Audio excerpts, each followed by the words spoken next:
Thou hast no place in that tremendous strife. Thy love and longing are not arbiters there. Leave the world's fate to her, leave the world's fate and her to God's sole guard. Very clear. Even The if he queen, seems, the queen has no place at all. She is not a judge or an arbiter. She has no power to determine what her daughter is going to do. And so he says, thy love and longing are not arbiters there. And then he tells her to leave the world's fate and her. So he doesn't say just leave her, he says the world's fate also. The whole fate of the world is going to be left to the mother. And we see that it is right now.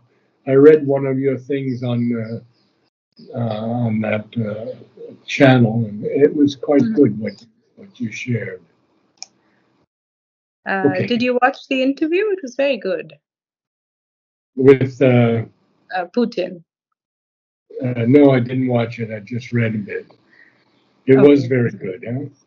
Yes. Yes. I saw Very. a few minutes of it, but just when uh, Tucker Carlson asked him not the easiest, not the nicest question, but he fended it nicely. Yes, he did. Okay, so Even go if he, yes, ahead. Yeah. even if he seems to leave her to her lone strength, even though all falters and falls and sees an end, and the heart fails, and only are death and night, God given, her strength can battle against doom, even on a brink where death alone seems close, and no human strength can hinder or can help. Well, I'm afraid to, but I have to admit to you that this passage has always brought tears to me because Sri Aurobindo knew that mother would have to leave, and he says, and the heart fails, mother's heart. And then this only seems to be death and night. But then he changes it a little bit to give us a little more strength. And he says, God given, her strength can battle against doom, even on a brink where death alone seems close.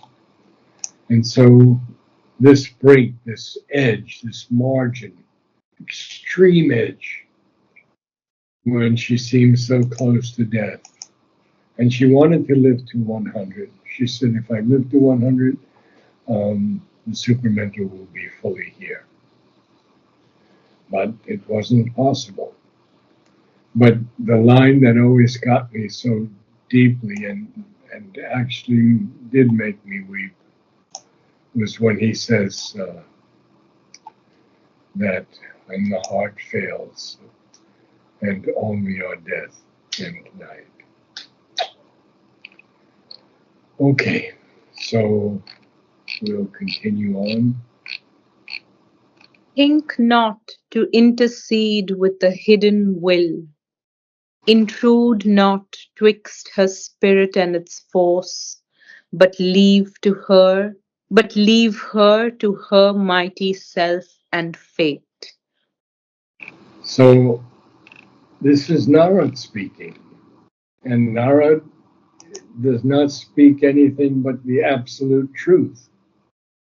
And so he says that he cautions her not to intercede with this hidden will. And he capitalizes will here. And Sri Aurobindo tells us that force of being in conscious action is will. And then he even tells us in the Life Divine, the energy that creates the world can be nothing else than a will. And will is only consciousness applying itself to a work and a result. Very powerful line. Intrude not, don't come in between her spirit and its force. And we know that twixt is a contraction of betwixt, because betwixt would be two syllables, and Okay. only one syllable was possible here. So Sri Aurobindo used the contraction. Hmm. And then, of Okay. course, he says, but leave her to her mighty self and fate. So fate here is ordained that she has to go through all of this. Now we're going to come to the end of this canto with this beautiful description of Narad leaving the earth. He spoke. He spoke and ceased and left the earthly scene, away from the strife and suffering on our globe. He turned towards his far off blissful home, a brilliant arrow pointing straight to heaven, the luminous body of the ethereal seer assailed the purple glory of the noon and disappeared like a receding star, vanishing into the light of the unseen. But still was but still a cry was heard in the infinite, and still to the listening soul on mortal earth a high and far imperishable voice chanted the anthem of eternal love. Don't need to say anything more. Just the last four lines, maybe discuss those. But still a cry heard in the infinite. What is this Yeah, cry?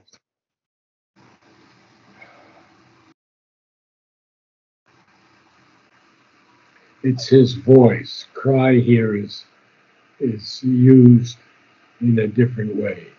A sound, Okay. but still a sound was heard in the infinite.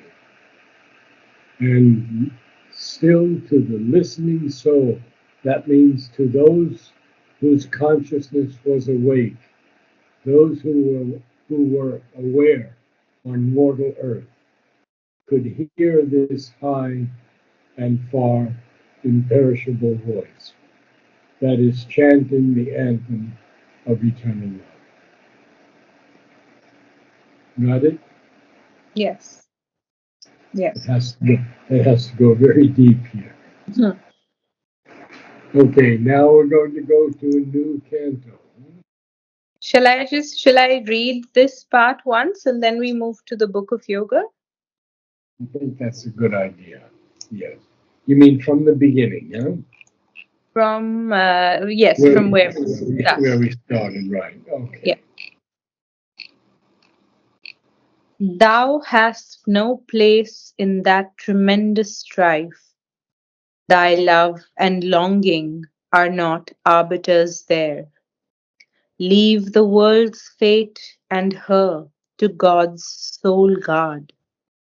Even if he seems to leave her to her lone strength, even though all falters and falls and sees an end, and the heart fails, and only are death and night, God given her strength can battle against doom, even on a brink where death alone seems close, and no human strength can hinder or can help. Think not to intercede with a hidden will. Intrude not twixt her spirit and its force, but leave her to her mighty self and fate. He spoke and ceased and left the earthly scene, away from the strife and suffering on our globe. he turned towards his far off blissful home. A brilliant arrow pointing straight to heaven, the luminous body of the ethereal seer assailed the purple glory of the noon and disappeared like a receding star, vanishing into the light of the unseen. But still a cry was heard in the infinite, and still to the listening soul on mortal earth, a far and imperishable voice A chanted high, the anthem. a high and far. A high and far, imperishable voice chanted the anthem of eternal love. End of Canto 2, end of Book 6. These were the last lines Sri Aurobindo quoted to Narad. So we started at the beginning as a star uncompanioned moves in heaven, unastonished by the immensity of space, and we end here, a high and far imperishable voice chanted the anthem of eternal love.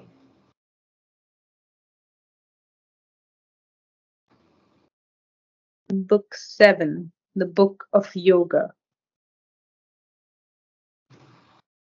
Canto 1, the joy of union, the ordeal of the foreknowledge of death, and the heart's grief and pain. Fate followed her foreseen immutable road. Very, Man's very important line because fate is still here behind everything.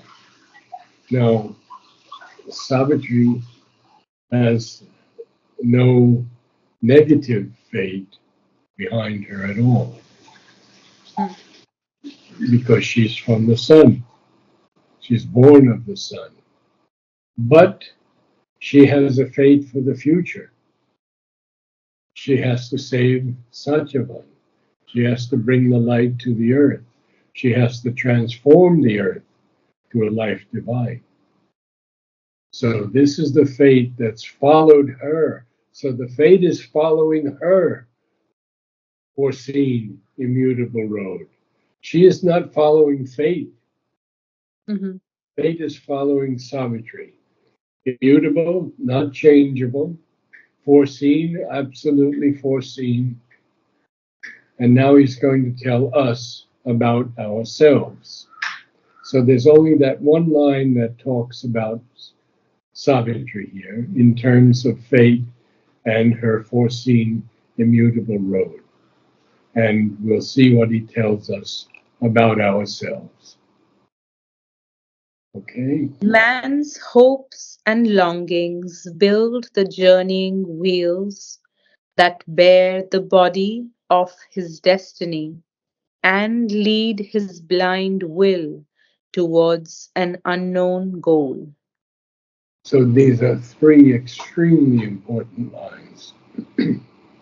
First of all, if man did not have hope, this earth would sink into nothingness. There has to be an aspiration.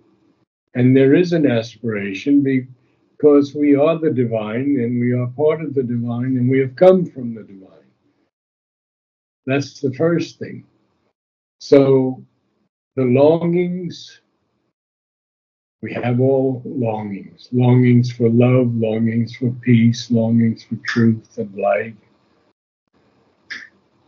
And those hopes and longings, he's giving us an example here of a chariot, journeying wheels.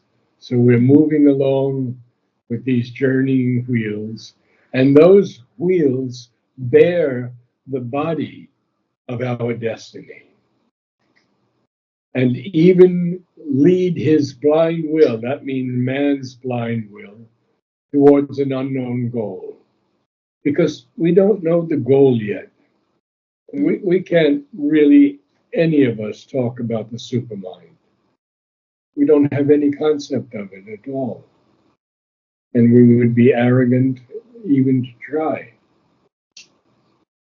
So our will is blind, no doubt, but these hopes and longings that are carried by these journeying wheels that bear the body of our destiny do lead our blind will towards an unknown goal. And we're going to find out a little bit more now. There's much more to come. His fate within him shapes his acts and rules. Its face and form already are born in him. Its parentage is in his secret soul. Here matter seems to mold the body's life, and the soul follows where its nature drives. Yeah, now this is interesting because um, it's not really so.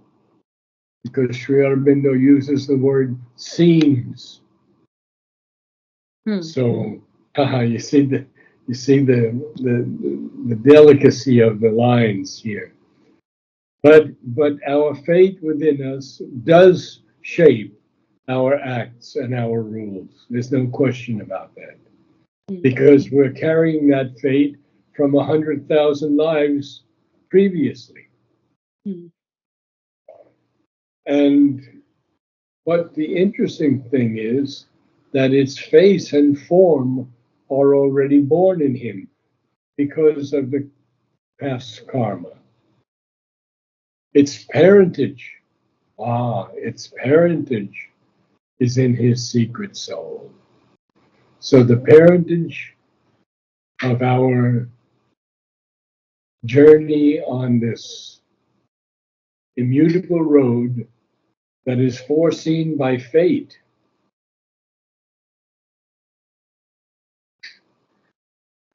we see that our hopes and our longings have built these these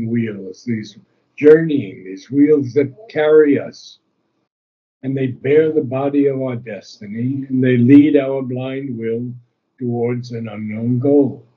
So Sri Aurobindo is telling us here that his fate within him shapes his acts and rules. So if it's not so simple as saying, if I was a bad guy in the last incarnation and I'll be a good guy this time. That's much too simplistic. So we can see that our fate within him, because we have chosen our birth now, we have chosen our parents.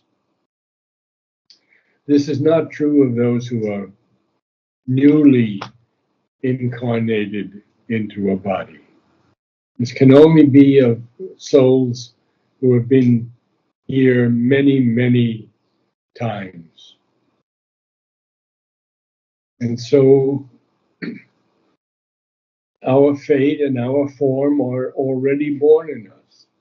We know what we know within, but not without, what is born in us and what we have to do. I read somewhere today that it's not from Sri Aurobindo or the mother that only about 60% of people on earth have souls. Is that true? Well, maybe it means more psychic being than souls, because Okay. everything that's born has a soul. Everything Okay. that has taken form out of the formless has a soul. So what's the But that's, difference between a soul and psychic being? oh, that's a long. I'll try to make it as compact as possible. Mm-hmm. The soul is something that does not partake of our daily life on earth. It is Mm-hmm. eternal, it is immutable, it is infinite and part of the divine Ishvara. Okay.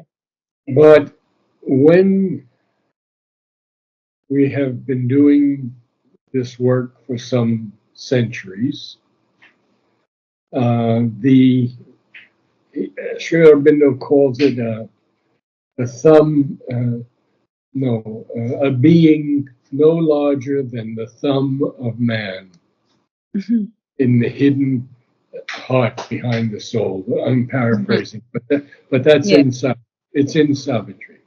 Mhm. Those lines are there. So definitely the parentage of all this past and the fate are in our secret soul. So I think, does that explain it well enough for you?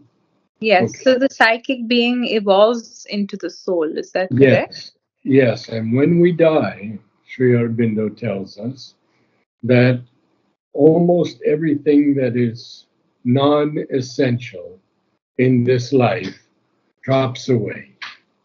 Hmm. And the psychic takes only those things that have helped it grow to this point. So it can continue in the next life from that point. It doesn't go back to being an animal, Hmm. as the Egyptians said, but Hmm. um, to go a little deeper, um, if one has an evil vital, Hmm. if one, well, we won't talk about murder, but we'll talk about, things that are uh, very low and vile. They hang around for a while as the psychic is trying to ascend into its place of rest. And hanging around, they slow it down. And that's an important thing for us to remember. So, all these evil things that people do uh, put a brake on the psychic's ascension. Hmm. And it just takes it a little bit longer. It will get there. It will get there. And everything that's totally against or unimportant in a person's life will fall off in time. And only those great experiences, let's say the touch of Mother and Sri Aurobindo as an example, the feeling of love that enters us, and we feel there's nothing higher than this, the descent of peace and oneness. All these things will remain. Okay, so we have to read now because no, we just started this, so we go on a little bit more. Here matter. Here matters, no, we read that nature and fate compel his free will's choice. Okay, so the soul follows. The soul here, we could say, is the psychic being, Mhm.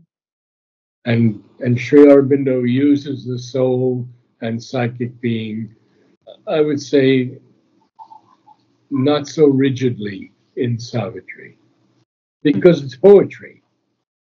And so we do see that nature and fate compel our choice, our free will's choice, because we all have problems. We react to things. And nature is very, very strong in us because nature is the world creatrix in the ignorance. Divine Mother up here, everything is perfect. When she descends, narrows her consciousness, she becomes nature. And Sri Aurobindo tells us that nature is an active force of conscious being.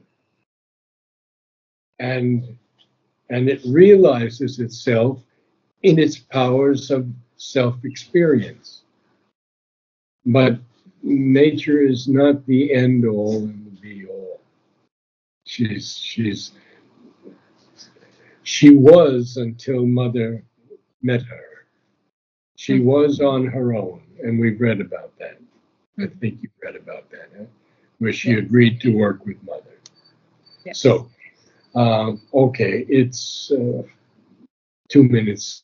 So why don't you read the beginning Yeah. of the canto? Fate followed her foreseen immutable road. Man's hopes and longings build the journeying wheels that bear the body of his destiny and lead his blind will towards an unknown goal. His fate in his, its face and form already are born in him. Its parentage is in his secret soul. Here matter seems to mold the body's life, and the soul follows where its nature drives. Nature and fate compel his free will's choice. Yeah, there was one more thing I was going to add, possibly. Hmm.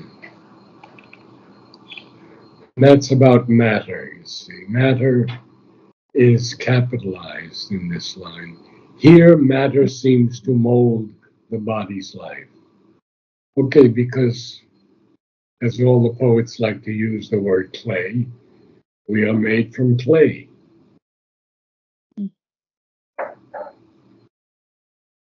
And matter, which is a structure of energy, molds this clay into the body. Of course, this is in the early stages of our evolution, but it's so beautiful because it speaks to us of the whole range of evolution from matter to where we are now. And obviously, we are, for some people, in the overmind, and maybe for a few, just beginning to touch the hem of the supermind. Namaste. Thank you. Namaste. Yeah. See you next week. Okay, good. Thank you.